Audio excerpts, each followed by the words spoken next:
بسم اللہ الرحمن الرحیم۔ ایران کی شاہ پرستی۔ ایران کے سلاطین، جن کا لقب خسرو ہوا کرتا تھا، اس بات کے مدعی تھے کہ ان کی رگوں میں خدائی خون ہے۔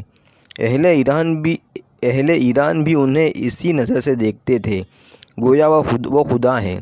ان کا اعتقاد تھا کہ ان سلاطین کی فطرت میں ایک مقدس آسمانی چیز ہے، چنانچہ یہ لوگ ان کے آگے سربسجود ہوتے، ان کی الوہیت کے ترانے گاتے اور انہیں قانون سے، تنقید سے بلکہ بشریت سے بالاتر تصور کرتے تھے۔ فرط ادب سے ان سلاطین کے نام بھی اپنی زبان پر نہ لاتے اور نہ کوئی شخص ان کی مجلس میں بیٹھنے کی ہمت کر سکتا تھا۔ اہل ایران کا عقیدہ تھا کہ ان سلاطین کا ہر انسان پر پیدائشی حق ہے اور کسی انسان کا ان سلاطین پر حق نہیں۔ شاہ ایران اپنی دولت میں سے جو تھوڑا بہت کسی کو دے دے یا اپنے دسترخوان سے کوئی ٹکڑا اٹھا کر کسی کو عطا کر دے، وہ اس کا احسان و صدقہ ہے، کسی کا استحقاق نہیں۔ لوگوں کے سوا احکام کے بجائے آوری کے کسی امر میں دخل نہ دینا چاہیے۔ لوگوں کو سوائے احکام کی بجائے آوری کے کسی امر میں دخل نہیں دینا چاہیے۔ ملک و قوم پر حکومت کرنے کے لیے ایک خاص گھرانہ کیانی خاندان متعین تھا۔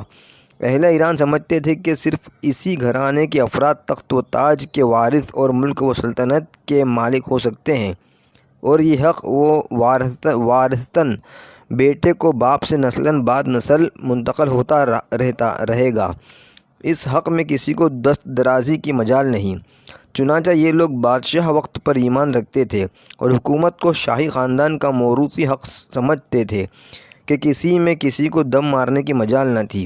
اگر اس خاندان میں کوئی سن رسیدہ نہ ملتا تو بچہ ہی کو اپنا شہنشاہ تسلیم کر لیتے، اور اگر کوئی مرد باقی نہ رہتا تو عورت ہی کو تاج شہنشاہی پہناتے۔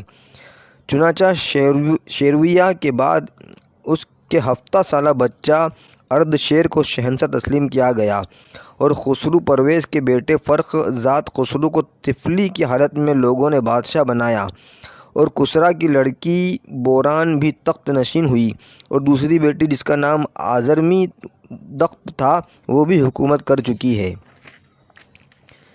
کسی کو اس کا تصور بھی نہیں آیا کہ کسی سپہ سالار یا بڑے سردار یا کسی دوسرے لائق آزمودہ کار شخص کو، جیسے رستم و جابان تھے، انتظام سلطنت سپرد کر دیں۔ چونکہ وہ شاہی گھرانے سے تعلق نہیں رکھتے تھے، اس لیے ان کا سوال ہی نہیں پیدا ہوتا تھا۔ مذہبی گھرانوں اور سرداروں کے بارے میں ان کا عقیدہ یہی تھا کہ یہ لوگ عام انسانی سطح سے بلند ہیں، اور ان کی شخصیت اور ان کے دل و دماغ دوسرے انسانوں سے الگ ہیں۔ ان اشخاص کو اہل ایران نے غیر محدود اختیارات دے رکھے تھے۔ اونچ نیچ کا فرق، طبقوں کا تفاوت اور پیشوں کی تقسیم ایرانی سوسائٹی اور نظام زندگی کا اٹل قانون تھا، جس میں رد و بدل ممکن نہ تھا۔ پروفیسر آرتھر کرسٹنسن کا بیان ہے، سوسائٹی کے مختلف طبقوں کے درمیان ناقابل عبور فاصلہ تھا۔ حکومت کی طرف سے عام الناس کو ممانعت تھی کہ وہ طبقہ عمرہ میں سے کسی کی جائیداد کو خرید سکیں۔ سیاست ساسانی کا یہ حکم اصول تھا کہ ہرگز کوئی شخص اپنے اس رتبے سے بلند تر رتبہ کا خواہ نہ ہو جو اس کو پیدائشی طور پر یعنی ازروِ نسب حاصل ہے۔ کوئی شخص مجاز نہ تھا کہ سوائے اس پیشے کے جس کے لیے خدا نے اسے پیدا کیا ہے، کوئی دوسرا پیشہ اختیار کر سکے۔ شاہان ایرانی حکومت کا کوئی کام کسی نیچ ذات کے آدمی کے سپرد نہیں کرتے تھے۔